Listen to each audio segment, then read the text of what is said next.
ஆசீர்வாதம் மேக்னெட்டாக மாறுறது. இருக்கீங்களா? எப்படி ஆசீர்வாதத்தை சுண்டி இழுக்கிறது நம்ம பக்கம், எப்படி நன்மைகளை நமக்கு சொந்தமாக்குகிறது. அப்படிப்பட்ட ஒரு இருதயம், மனது, நாவு எப்படி உண்டாகும்? இதான் ரட்சிப்பு. பாருங்க. நீரே என் தாஞ்சா, நீரே என் கோட்டை, நீரே என் ரட்சகர், நீரே ராஜா, நீரே என் தாஞ்சா, நீரே என் கோட்டை, நீரே என் ரட்சகர், நீரே ராஜா. நான் உம்மை தேடுவேன் நான் முழுதும், நான் உம்மை சேவிப்பேன் வாழ்நாளெல்லாம். எனதெல்லாவற்றிலும் நான் உம்மை நேசிப்பேன் இயேசுவே. நான் உம்மை தேடுவேன் நான் முழுதும்,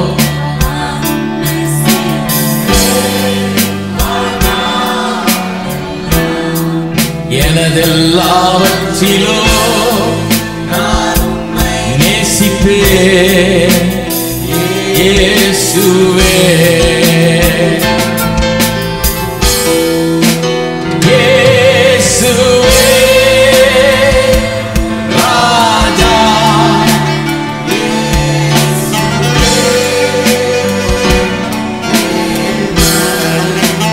இயேசுவே மீட்பார், இயேசுவே இயேசுவே ராஜா, இயேசுவே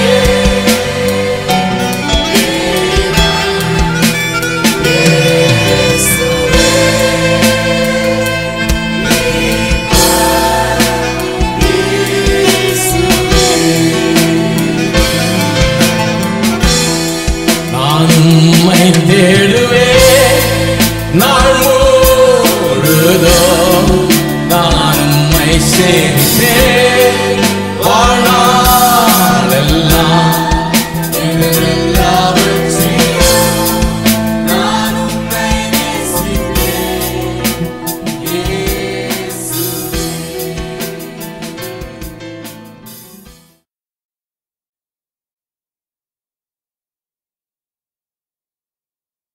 மார்க் எழுதின சுவிசேஷம் 11ஆம் அதிகாரத்துக்கு திருப்பவும் 23ஆம் வசனத்தை நான் வாசிக்கிறேன்.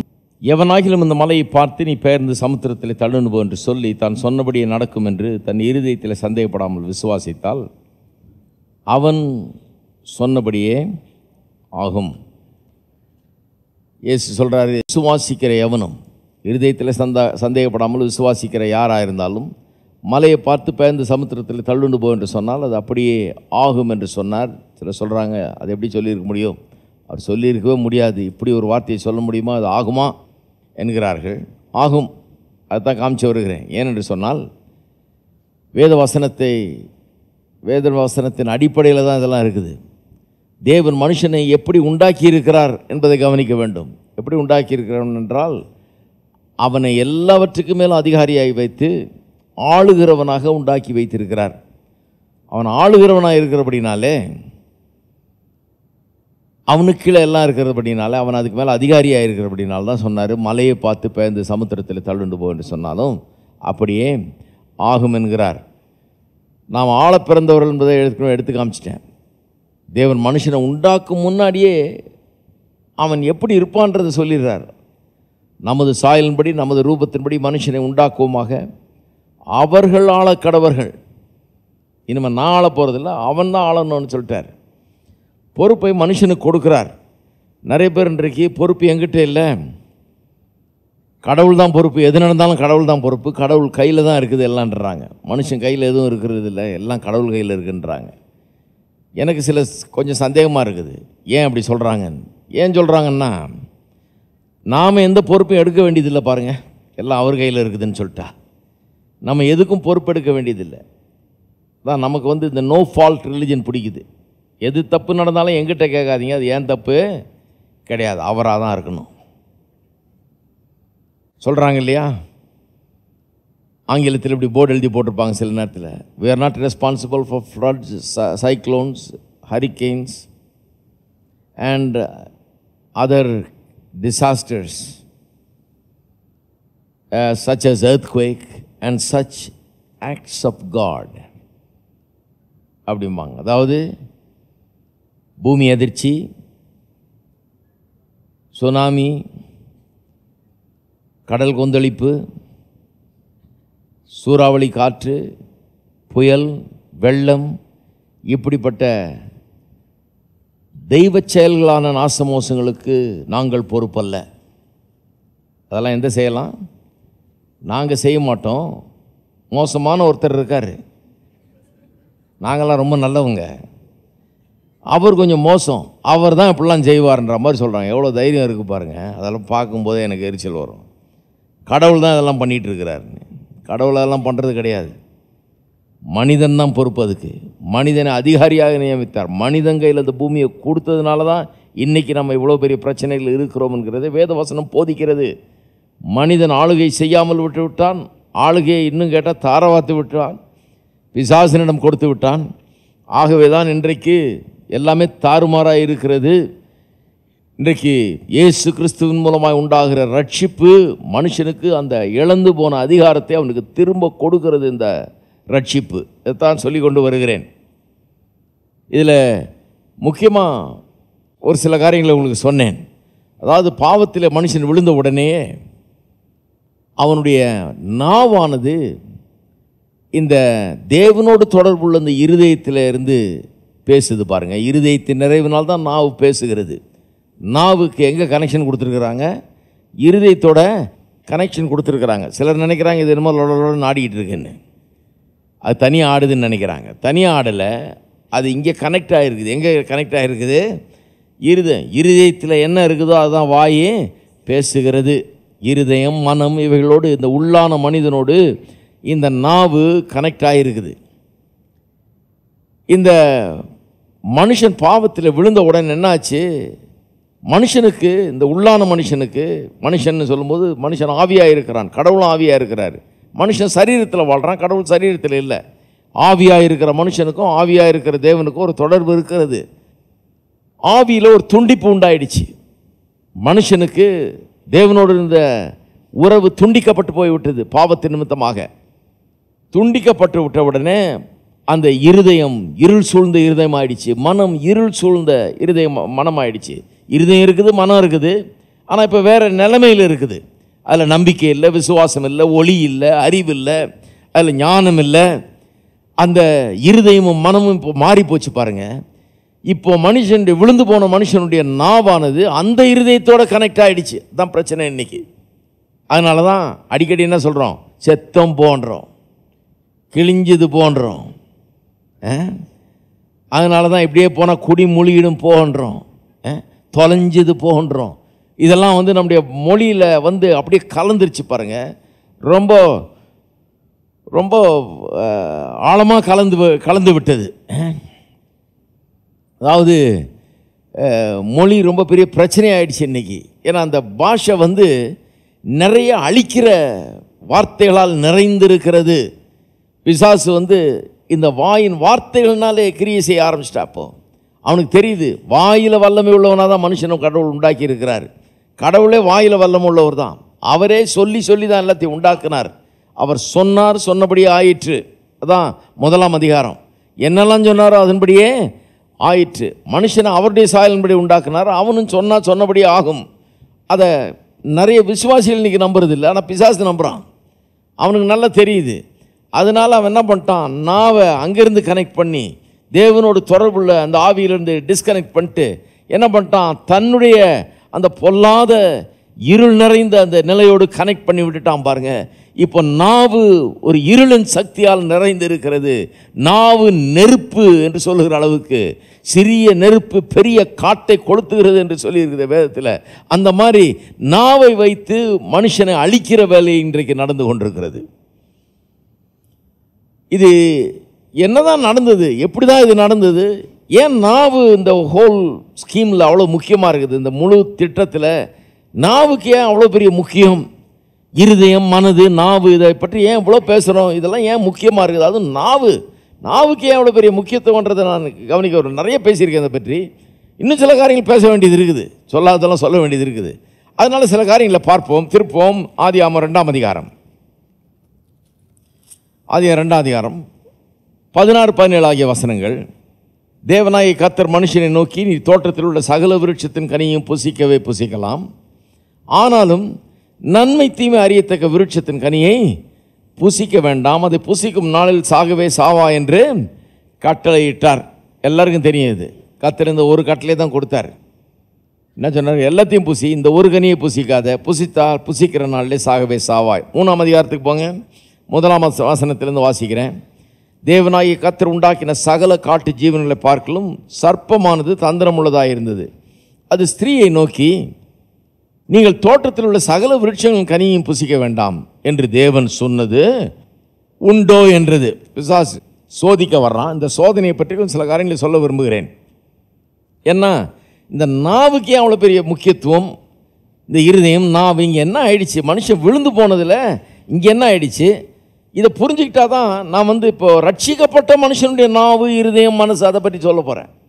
அதை சொல்லும்போது அப்போ தான் விளங்கும். இதை புரிஞ்சுக்கிட்டா தான், விழுந்து போன மனுஷனுக்கு என்ன ஆச்சுன்னு புரிஞ்சுக்கிட்டா தான் ரட்சிக்கப்பட்ட மனுஷனுடைய நாவு எப்படி இருக்கணும், அது ஜீவ விருட்சம் போல் இருக்கணும், அது நன்மைகளை பிறப்பிக்கிற நாவாக இருக்கணும், அது ஆசீர்வாதத்தை பிறப்பிக்கிற நாவாக இருக்கணும், நாச மோசங்களை பிறப்பிக்கிற நாவாக இருக்கக்கூடாது. அவனுடைய இருதயம் அப்படி இருந்தால் தான் நாவு அப்படி பேசும். இருதயத்தை எப்படி ஆக்குறது, மனதை எப்படி ஆக்குறது, அதெல்லாம் சொல்ல போகிறோம். அதனால தான் இது ரொம்ப முக்கியம். பாருங்கள், எல்லாத்தினுடைய அடிப்படையை பற்றி பேசிகிட்டு இருக்கிறோம் இங்கே.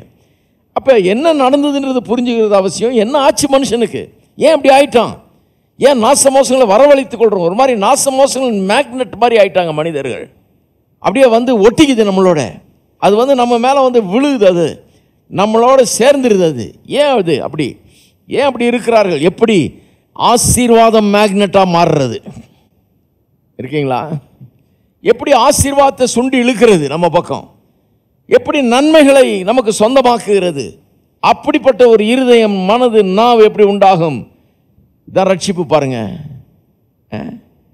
எப்படி அதிகாரத்தை பயன்படுத்துறது, எப்படி விசுவாசத்தை பயன்படுத்துறது, எப்படி இந்த கிறிஸ்தவ ஜீவியம்ங்கிறத பற்றி தான் பேசிக்கிட்டு இருக்கிறோம். பாருங்க, பிசாசு வருகிறான், சோதிக்கிறான். இப்போ நல்லா இருந்தான் மனுஷன், கடவுளுடைய சாயலின்படி உண்டாக்கிட்டார். அவர்கள் ஆண்டு கொள்ள கடவுள்னு எல்லாத்தையும் அவங்க கையில் கொடுத்தாரு. கடவுள் தான் ஓவரால் எல்லாத்துக்கும் மேலே இருக்கிறாரு. ஆனால் அந்த கடவுள் என்ன பண்ணிட்டார், இப்போது மனுஷங்கிட்ட பொறுப்பை கொடுத்துட்டாரு. இப்போ கடவுள் தான் பொறுப்புன்னு சொல்ல முடியாது. இப்போ நீங்கள் தான் பொறுப்பு, நான் தான் பொறுப்பு. மலை போன்ற பிரச்சனை இருந்ததுன்னா அதை தூக்கி கடலுக்கு நடுவில் போட வேண்டியது யார், நம்ம. அதுக்குரிய அதிகாரம் இருக்குது. கடவுள் ஏன் இப்படிப்பட்ட ஒரு மலை போன்ற பிரச்சனையை எனக்கு கொடுத்தாரு, ஏன் இங்கே வச்சாருன்னு சொல்லக்கூடாது. அதை தூக்கி கடலில் எறிய வேண்டியது உங்களுடைய பொறுப்பு. பொறுப்பெடுங்க. பொறுப்பெடுக்காமல் இருக்கிறதுக்கு தான் என்ன சொல்கிறது, எல்லாம் கர்த்தர் கையில் இருக்குது, எல்லாம் கர்த்தர் கையில் இருக்குதுன்றது. பொறுப்பெடுக்கிறவர்களாக இருக்க வேண்டும். சரி, கர்த்தர் இப்படி வச்சுட்டாரு. அவர்கள் ஆண்டு கொள்ள கடவுள்னு அன்றைக்கி சொன்னார். அவர் மாற்றிக்கவே இல்லை, சும்மா சொல்லலை, அதை பேஜை நிரப்புறதுக்காக சொல்லலை. நல்ல பெரிய பைபிளாக கொடுப்போம் இவங்களுக்கு, நல்ல ஸ்டைலாக கோயிலுக்கு எடுத்துகிட்டு போட்டோன்னு இல்லை. ஒவ்வொரு வார்த்தையும் மனுஷன் அப்பத்தினால் மாத்திரமல்ல, தேவனுடைய வாயிலிருந்து புறப்படுகிற ஒவ்வொரு வார்த்தையினாலும் பிழைப்பான்னு எழுதியிருக்குது. அப்போ ஒவ்வொரு வார்த்தையும் ரொம்ப முக்கியம். இங்கே கர்த்தர் சொல்லியிருக்கிறாரு, இப்படி தான் அவர்கள் ஆண்டு கொள்ள கடவர்கள். அது எங்கேயாவது பெருசாக எழுதி போடுங்க உங்களுக்கு வளர்க்குற வரைக்கும். அவர்கள் ஆண்டு கொள்ள நீங்கள் ஆளக்கடவர்கள். உங்கள் குடும்பத்தில், உங்களுடைய சமுதாயத்தில், உங்கள் வாழ்க்கையில், உங்கள் தொழிலில், உங்களுடைய எல்லா காரியங்களிலும் ஆட்சி யாருக்கிட்ட இருக்குது, உங்கள் கிட்ட தான் இருக்குது. நீங்கள் எதை அனுமதிக்கிறீர்களோ அது அனுமதிக்கப்படும், நீங்கள் எதுக்கு அனுமதி மறுக்கிறீர்களோ அதுக்கு அனுமதி மறுக்கப்படும். ஹலோ, தப்பு நடந்தால் எனக்கு தெரியாதுப்பா பண்ணக்கூடாது. என்னென்னமோ நடக்குதுங்க எங்கள் வீட்டில், எனக்கு என்னங்க தெரியும். ஒரு ஆள் சொல்கிறான் பாருங்க, எனக்கு என்னங்க தெரியும், நம்ம என்ன பண்ண முடியும், எல்லாம் ஆண்டவன் செயல். ஐயோ, ஆண்டவன் செயல், ஆண்டவன் செயலாக இருந்தால் ரொம்ப நல்லாயிருக்கும். முதல் அதிகாரத்தில் வாசித்து பாருங்கள், ஆண்டவன் செயல் இருக்குது. என்னெல்லாம் உண்டாக்குனார், என்னெல்லாம் சிருஷ்டித்தார்னு. நல்லதுன்ற வார்த்தை 7-8 தடவை வருதுங்க. திரும்ப திரும்ப சொல்கிறார், நல்லது நல்லது நல்லது நல்லது நல்லது நல்லது நல்லது மிகவும் நல்லது. இப்படிதான் வருது 1ஆம் அதிகாரம். கெட்டதுன்னு ஒரு தடவை வருதா பாருங்க, வரவே இல்லை. கெட்டதே அங்கே கிடையவே கிடையாது, வெறும் நல்லது. அப்போ ஆண்டவன் செயலாக இருந்தால் நல்லதாக இருக்கும், அது கெட்டதாகவே இருக்காது. அப்போ பாருங்கள், நல்லா புரிந்து கொள்ளணும் இந்த காரியங்களை. அப்போ பொறுப்பை நாம் எடுக்கணும். நல்லது நம்ம இடத்துல நடக்கிற மாதிரி பார்த்துக்கணும், கெட்டது நடக்காமல் தடை செய்யணும். இதுதான் அதிகாரம். அதுக்கு தான் மலையை பார்த்து எவன் சொன்னாலும் அது அப்படியே ஆகும்னாரு. அப்படி சொன்ன பிறகு என்னால் நமக்கு என்னங்க முடியும், நம்ம கையில் என்ன இருக்குது அப்படின்னு சொல்கிறது தப்பு. நிறைய கிறிஸ்தவங்க அதான் சொல்லிட்டுருக்குறாங்க, நம்ம கையில் என்னங்க இருக்குது, நம்ம கையில் ஒன்றுமே இல்லை. இதுக்கு ஆமே நல்லே இல்லையான்னு சொல்கிற ஒரு கூட்டமும் இருக்குது. உங்கள் கையில் தான் இருக்குது, நீங்கள் தான் பொறுப்பு.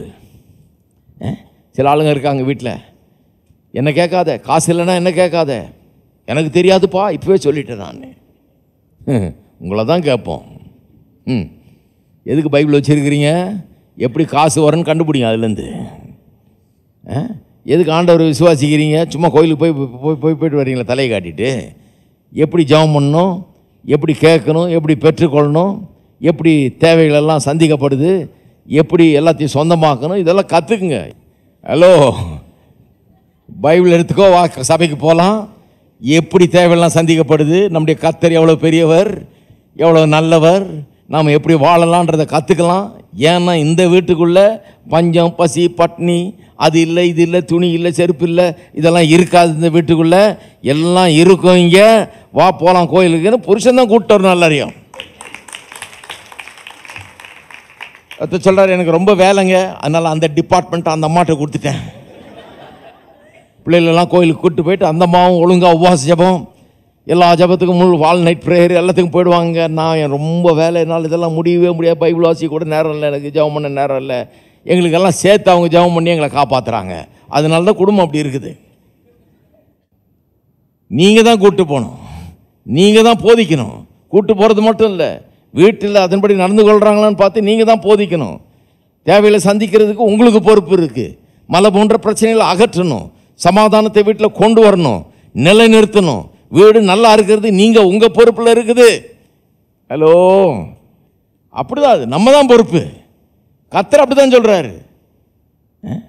ஆதாம தான் பொறுப்புன்னாரு, ஆதாம தான் பொறுப்புன்னாரு. சரி, அப்போ கர்த்தர் அப்படி தான் வச்சுட்டாரு பாருங்க. அவர்களால் கடவர்கள், தினதோறும் அதை யோசித்து பாருங்க. அவர்களால் வீட்டில் எழுதி போட்டுருங்க கொஞ்ச நாளைக்கு, அது உள்ள இறங்குற வரைக்கும் அதை எழுதி. அவர்களால் கடவர்கள்னா நீங்கள், உங்கள் மனைவி, உங்கள் பிள்ளைங்க எல்லாம் நீங்கள் தான் ராஜாக்கள். நீங்கள் சொல்கிறது தான் வீட்டில் நடக்கும். நீங்கள் தானே ராத்திரி வீட்டை போட்டுறீங்க. எதுக்கு? நீங்கள் தான் ஆட்சி. யாரை உள்ளே விட்றீங்களோ அவங்க தான் உள்ளே வர முடியும். கேட்டை நீங்கள் தானே போட்டுறீங்க. ஏன்னா நீங்கள் தான் அனுமதிக்கிறீங்க, அனுமதி மறுக்கிறீங்க. எல்லாமே அப்படி தான். சந்தோஷம் இல்லாத நிலைமையை அனுமதிக்கிறது நீங்கள் தான், அனுமதி மறுக்கிறது நீங்கள் தான், எல்லாம் நீங்கள் தான். உள்ளே வந்துருச்சு சண்டைன்னா அனுமதிச்சு யார்? உடனே கையை வைத்திடணும், நான் தான் பொறுப்பியா. இந்த வீட்டில் இந்த சண்டை வந்ததுக்கு நான் தான் பொறுப்பு. அதை சரி பண்ணிடுறேன், நான் இன்னைக்குள்ளதை ரைட் பண்ணிடுறேன். இருக்கிறீங்களா? என்ன அது கோயிலா? இது என்னது? இது ஒரு பரலோகத்தை பற்றி ஒரு வார்த்தை கூட சொல்லியே. வேற என்னத்தை பற்றி சொல்லிட்டு இருக்கேன்னு நினைக்கிறீங்க? பரலோகம் போல இருக்கிற வாழ்க்கையை பற்றி தானே சொல்லிட்டு இருக்கிறேன். இப்போ வீடை எப்படி பரலோகம் மாதிரி ஆக்குறதுன்னு சொல்லிட்டு இருக்கிறேன். பரலோகம் பற்றி சொல்லன்னாதீங்க. சிலருக்கு வந்து செத்தா பரலோகம் போகணும்னு சொல்லி அவரு உயிரோடு இருக்கும்போதே பரலோகத்தை பார்க்கலான்னு சொல்லிட்டு இருக்கிறேன். கோட்டை விட்டுறாதீங்க. இருக்கிறீங்களா? பொறுப்பு எடுத்துக்கணும். ஆளை கடவுள்னு சொல்லிட்டாரு, இன்னிலேருந்து ஆட்சி நடத்த போகிறேன். பாத்திர 2ல் 1 கரெக்டாக இருக்கும். எல்லாம் இப்படித்தான் நான் தீர்மானங்கள் எடுக்கிறேன். கர்த்தர் கொடுத்த அறிவு ஞானத்தை வச்சு, கர்த்தருடைய சித்தத்தை வச்சு, கர்த்தரோடு எனக்கு இருக்கிற உறவை வச்சு நான் தீர்மானங்கள் எடுப்பேன். கரெக்டாக காரியங்களை செய்வேன். இப்படி தான் நடக்கும். இயேசுவின் நாமத்தில் இது இப்படித்தான்ற ஒரு பொறுப்பு நமக்கு வர வேணும் பாருங்க. அதுதான் சொல்லிட்டு இருக்கிறோம். இதெல்லாம் வேத வசனத்தின் சத்தியம் பாருங்க. அப்படிதான் மனுஷனை உண்டாக்கிட்டு அவர்கள் ஆண்டு கொள்ள கடவுள்னு எல்லாம் பக்கத்தில் இருக்கால பார்த்து சொல்லுங்க. குறிப்பாக பக்கத்தில் புருஷன் உட்கார்ந்தா சொல்லுங்க, நாம தான் ஆளப் போறோம்.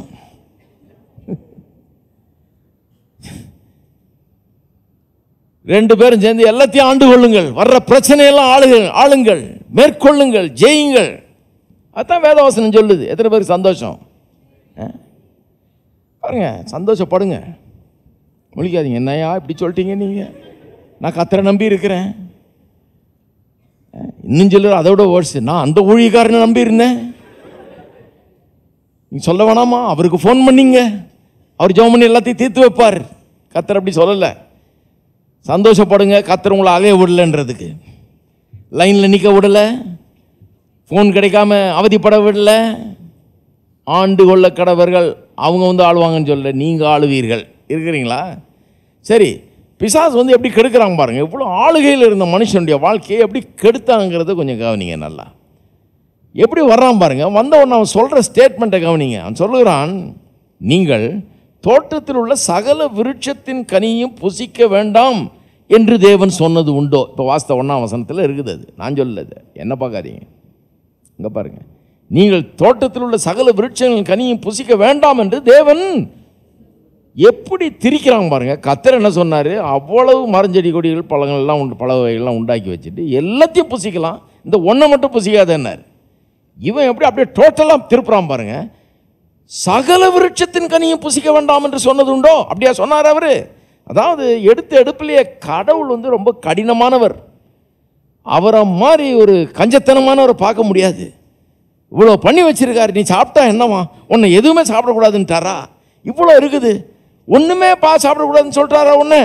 அப்படிங்கிற மாதிரி கேட்குறான். பிசாசினுடைய தோற்றத்தை இங்கே நல்லா பார்த்துங்க. பிசாசு எப்படிப்பட்டவன்? ஆத்துமாவே அறியாயோ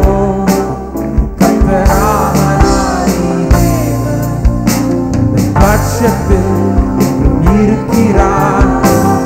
அஞ்சாதே ஆத்துமாவே அமர்ந்திரு, இனியும் வளர்க்கரத்தான் பலம் தந்து தாங்குவா.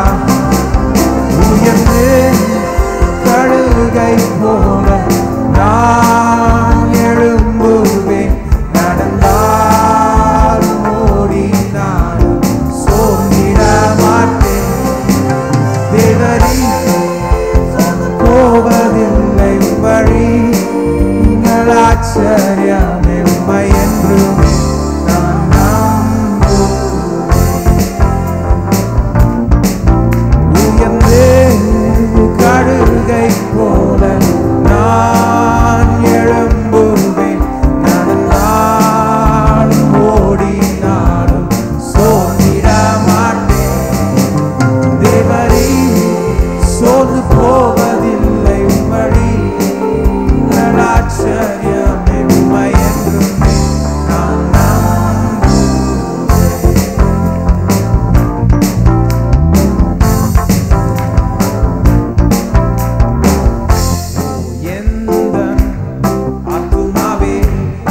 அறியாயோ கர்த்தராமனாதி தேவன் பட்சத்தில் இருக்கிறார். அஞ்சாதே ஆத்துமாவே அமர்ந்திரு,